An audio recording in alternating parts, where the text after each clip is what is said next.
the future is better than we think.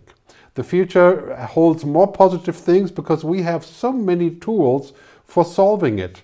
Every practical problem can be solved by technology one way or the other, but of course technology will not solve social, cultural, political, and human issues. And on the flip side of all of that, we can safely say because of COVID and even before COVID, business as usual is dead or dying. We have to stop thinking about normal and reinvent what the future will bring. We're going to see new narratives, new story, new opportunities, as the World Economic Forum says, the Great Reset.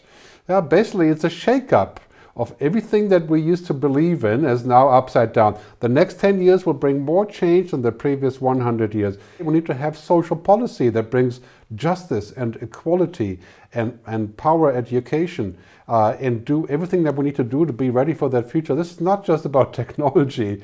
Technology is a tool. If we're going to use it wisely, then we have to use it with wisdom, right?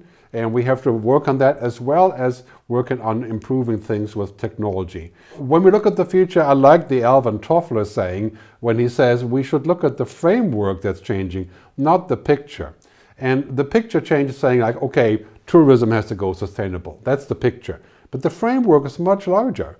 The framework of all the things that become possible because of data, cloud computing, the Internet of Things, quantum computing, natural language processing, AI, blockchain, 3D printing, virtuality and genetic engineering, opportunity over opportunity. I mean, basically, we don't know where to invest first. It is not just digital transformation anymore. That would be too easy. It's social transformation.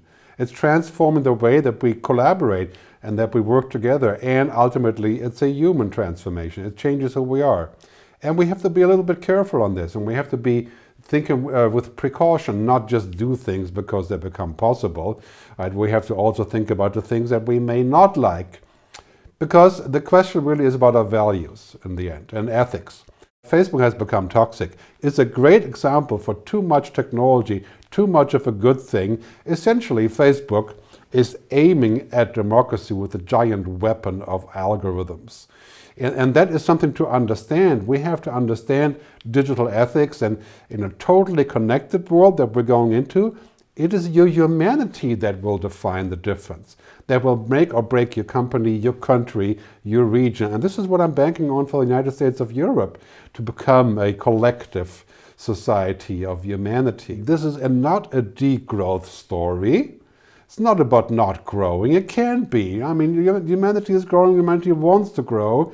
It's about circular, inclusive, sustainable growth. That is the key, to figure that out. Not to say that we're going to stop growing in general. Some things may have to grow, slow down on growing quite a bit. We had this old paradigm, Milton Friedman from the 70s, right? That basically is only one responsibility, and that's for companies to engage in profit. And now that's under fire. Because if we do that, we will not solve the real problems: climate change, water, food, energy, right? Disease. Right? We need to reform that concept into sort of a sustainable capitalism, right? Into a new generation, get away from the Milton Friedman doctrine. And there's a new sort of operating system emerging. And it's been discussed for a long time. People plan a profit, but I add purpose.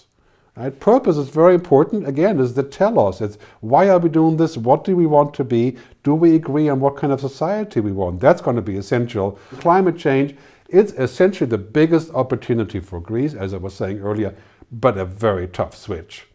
And we're going to be forced to make that switch. There's not going to be any option. Any company that is not on their green path and that's not going towards a circular economy will cease to exist in the next decade.